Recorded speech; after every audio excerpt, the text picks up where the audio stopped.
আজকে লিভারপুল আর সিটির ম্যাচটা যারা দেখেছেন তারা বলতে বাধ্য হবেন যে আজকে সিটি টোটালি আউটক্লাস করে দিচ্ছে লিভারপুলকে। বাট আপনি যদি স্ট্যাটস এর দিকে যান তাহলে একটু একটু দৃশ্যটা একটু অন্যরকম। লাইক সিটি নর্মালি কিন্তু 50% উপরে তাদের পজিশন রেখে থাকে, বাট আজকের ম্যাচে দেখা গেছে সিটি অ্যান্ড লিভারপুলের পজিশন মোটামুটি সেম। ইভেন লিভারপুলের ছিল 51%, অন্যদিকে সিটির ছিল 49% position, which is unusual. But ম্যাচের খেলা দেখে মনে হচ্ছিল যে লিভারপুলের খেলাটা অনেকটাই ছন্নছাড়া ছিল। ইভেন অন টার্গেট শটস এর কথা বলি তাহলে অন টার্গেট ছিল তাদের 5টা, লিভারপুল অন্যদিকে ম্যানচেস্টার সিটি ছিল 7টা। সো এদিক থেকে আপনি খুব একটা পার্থক্য করতে পারবেন না, তবে তারা বিগ চান্সেস মিস করছে 2টা লিভারপুল, অন্যদিকে সিটি কিন্তু কোনো বিগ চান্স মিস করে না। তারা 4টা চান্সই বিগ চান্স ছিল, 4টাই আসলে গোলে কনভার্ট করে। দেন অ্যাকুরেট পাসের দিক থেকেও সিটি আর লিভারপুল খুব একটা পার্থক্য ছিল না। দুইজনেরই মানে দুই দলের 89% অ্যাকুরেট পাস কমপ্লিশন ছিল। অন্যদিকে আমি যদি ah shots out inside the box শটের কথা বলি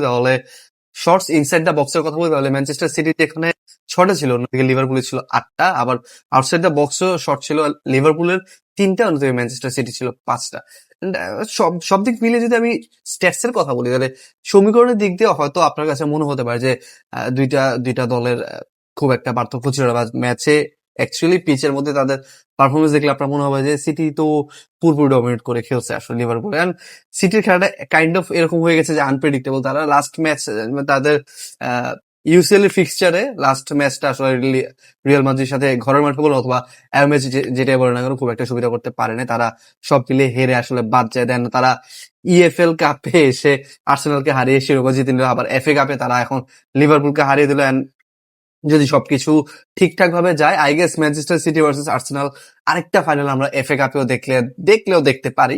অন্যদিকে লিভারপুল পিএসজির সাথে তাদের নেক্সট ম্যাচ কোয়ার্টার ফাইনালের ম্যাচ, এন্ড ওই ম্যাচের পূর্বে যেখানে একটা ভালো প্রস্তুতির কথা ছিল ওই প্রস্তুতির নামে তারা যাচ্ছে তাই একটা পারফরমেন্স করে বসলো আজকে, এন্ড তাদের যতটুকু কনফিডেন্স ছিল আর মনে হয় ওইটা আসলে ডাউন হয়ে গেছে, এন্ড কিছু করার নেই আসলে।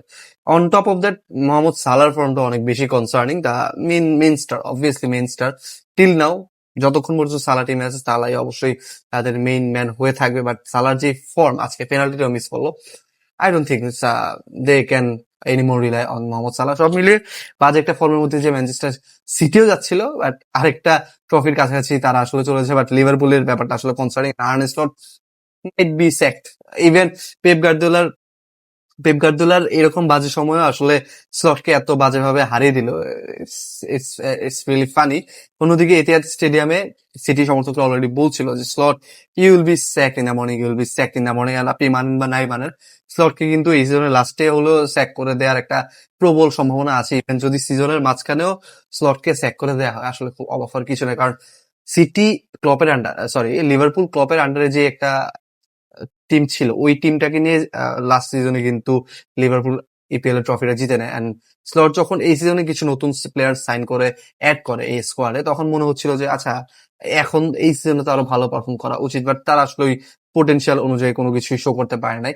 ফ্লোরিয়ান ওয়ার্ডস, তারপরে আপনার একেটিকে, তারপরে ইসাক, কেরকেস, এরকম কিছু প্লেয়ার অ্যাড করা সত্ত্বেও তারা আসলে কোনো কিছু ওই রকম পোটেনশিয়াল অনুযায়ী ফর্ম শো করতে পারেনি। সো সব মিলে আমার মনে হয় যে আর্নে স্লটকে দে মাইট স্যাক আর্নে স্লট সুন, লিভারপুল ম্যানেজমেন্ট। এই হচ্ছে অবস্থা মোটামুটি। এন্ড সর্বশেষ এটাই বলবো আসলে লিভারপুল মনে হয় না কোয়ার্টার ফাইনাল বেশি আসলে দূর যেতে পারবে ইউসিএল এ। বাকি দেখা যাক আসলে কি করে।